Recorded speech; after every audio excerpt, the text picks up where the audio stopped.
အားလုံးပဲမင်္ဂလာပါ brother တွေ Sunday Gaming ကနေပြီးတော့ကြိုဆိုလိုက်ပါတယ်ခင်ဗျာအခုတစ်ခါဗီဒီယိုလေးမှာတော့ brother တို့သိကျင်နေကြတဲ့ Street Fighter event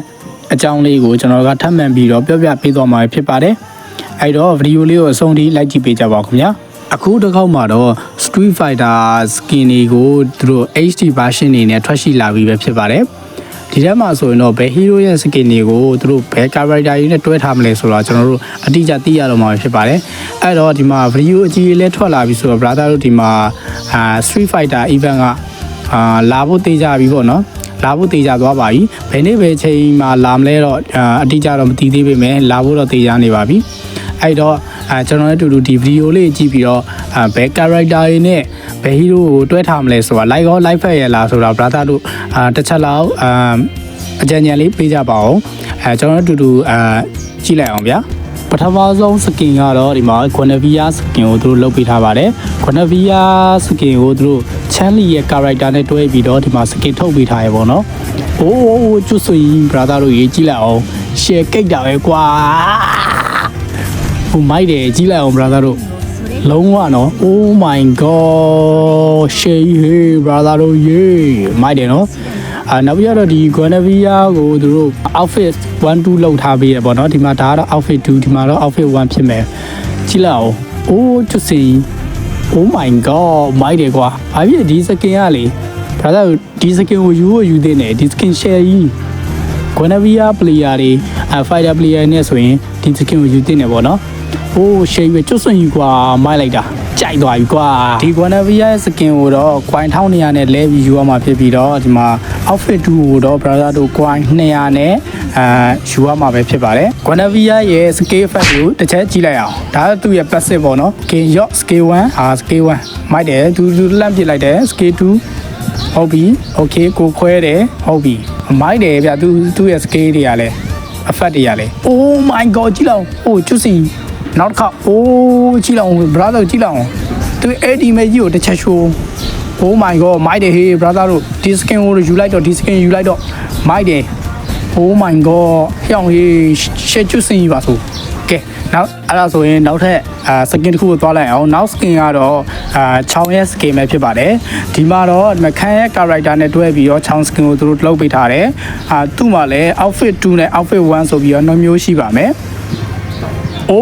oh my god ကြည့်လောက်ဘိုက်တွေနဲတဲ့ဗလာကြီးတွေကြည့်လောက်နဲတဲ့ဟာကြီးတွေလားဒီ skin ကိုတော့ brother တို့ coin 1200နဲ့လဲရမှာဖြစ်ပြီးတော့ outfit 2ကိုလည်း brother တို့ဒီ coin 200နဲ့လဲရမှာဖြစ်ပါတယ်အဲ့တော့ brother တို့ဒီမှာ outfit 2လေးကိုကျွန်တော်တို့တစ်ချက်ထပ်ပြီးတော့ကြည့်လိုက်အောင် outfit 2ကလည်းတော်တော်လန်းနေဗျဟိုမိုက်နေရဒီချောင်း skin ကြီးကတော်တော်ကျွတ်စင်ကြီးပဲချောင်း skin ကြီးကလည်းဟိုမိုက်တယ် outfit 2ကလည်းမိုက်တယ်နော် coin 200နဲ့လဲရတာတန်ပါတယ်အဲ့တော့ brother တို့စုစုပေါင်းဆိုရင် coin 1400လောက်ကုန်မှာပေါ့နော် skin တစ်ခုဆိုရင်ဟိုး share ပဲအဲ့ဆိုတော့သူ့ရဲ့ scale effect တွေကိုတွက်ကြည့်လိုက်အောင်အလုံးသူ့ရဲ့ဒီမှာ passive လေးကိုယင်ကြည့်မယ်ထိုးတာဟိုထိုးတဲ့ခါသူတို့မီးလေးပွင့်သွားရပေါ့ okay scale 1 2 3တော့ပေါ့နော်ဒါလေးကဒီဘက်မှာ scale 1 2 3ဟာလေးမှာ oh ultimate oh my god ultimate ချွတ်စင်oh မိုက်တယ်ဟျောင်းအဲ့ဒီမေကြီးကတော်တော်ကျွတ်စီပဲကြောက်ရေ Guinevere ထက်ကိုဒီချောင်းရဲ့ edimate ကပိုကျွန်တော်ပိုကြိုက်တယ်ဗျချောင်းရဲ့ edimate ကိုပိုကြိုက်တယ် oh my god ချောင်း player တွေအနေနဲ့ကတော့ဒီရဲ့ skin ကိုယူသင့်တယ်နော်ဒီမှာ outfit 1 outfit 2ကိုယူချလိုက်ဗျနောက်ထပ် skin တစ်ခုကတော့ dialogue skin ပဲဖြစ်ပါတယ် dialogue skin ကိုတော့ဒီမှာ Gali ရဲ့character နဲ့တွဲပြီးတော့ထားပါတယ် oh my god ကြောက်ရေကြည့်လောက်ကြောက်နဲတဲ့ဗလာကြီးလားဒီ skin ၄ခုထဲမှာဆိုရင်တော့ဒီကောင်ကဗလာအကြီးဆုံးလို့ပဲပြောရမယ်။ skin ၄ခုလုံးကအကိတ်တွေဖြောင်းအကိတ်တွေကြီးပဲကြည့်တော့ဖြောင်းနေတဲ့ကောင်ကြီးလားကွာဒီ skin ကိုတော့ brother တို့ဒီမှာ outfit 2နဲ့ outfit 1နဲ့ရှိမယ်။ coin 1200နဲ့လဲရမယ်။ outfit 1ကိုတော့ brother တို့ coin 200နဲ့လဲရမှာဖြစ်ပါတယ်စုစုပေါင်းcoin 1400ကျမယ်ပေါ့နော်။ brother တို့ဒီ dialogue skin ကိုတော့ကြိုက်ကြရလားစပင်ကြီးကကျွတ်စိပဲခေါင်းတွေပါရအောင်ဖီးသေးတာဒီကောင်ကြီးကskin ၄ကောင်ထဲမှာဆိုရင်ဒီကောင်ဗလာအကြီးဆုံးပဲပေါ့နော်ကဲအဲ့ဆိုတော့ brother တို့ dialogue ရဲ့ scale effect လေးတွေကိုတွားပြီးတော့ကြည့်လိုက်ကြအောင် let's go အရင်ဆုံးသူ့ရဲ့ passive လေးကိုကြည့်အောင် brother တို့ okay ရှေ့က skin နှကောင်တက်ဆိုင်ဒီမှာတော့passive မှာပို့ပြီးတော့ effect ပါတယ်ပေါ့နော် okay ဒါ scale 1 okay မိကွန်းလမ်းပြသလိုပေါ့နော် okay ဟုတ်ပြီ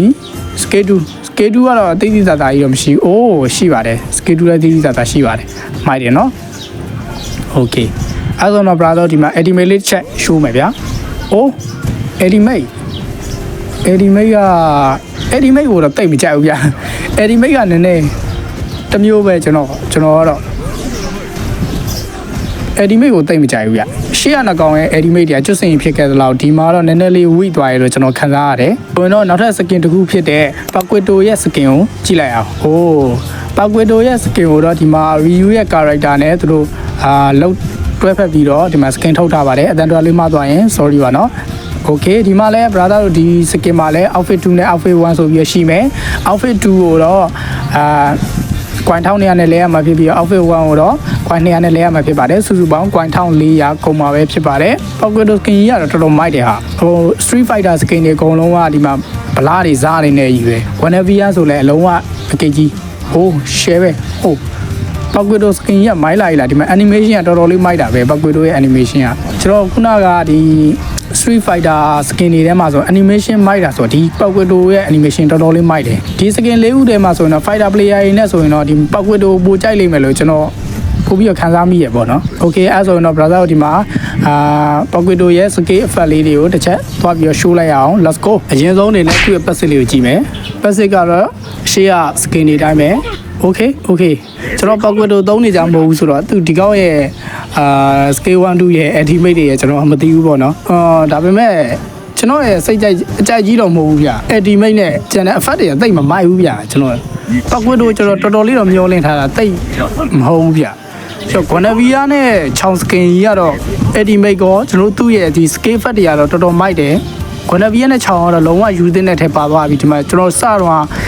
Paquito တော်တော်လေးမျောလင့်ထားတာပေါ့နော် Okay သူရဲ့ effect လေးတွေတော့မိုက်ပါဒီမှာအစိမ်းအောင် effect လေးတွေလည်းပါလာရပေါ့နော်စိုးပါဘူးဒါပေမဲ့ကျွန်တော်အကြိုက်ကြီးတော့မပါတော့ဘူးကျွန်တော်ကြိုက်တာတော့ချောင်း skin နဲ့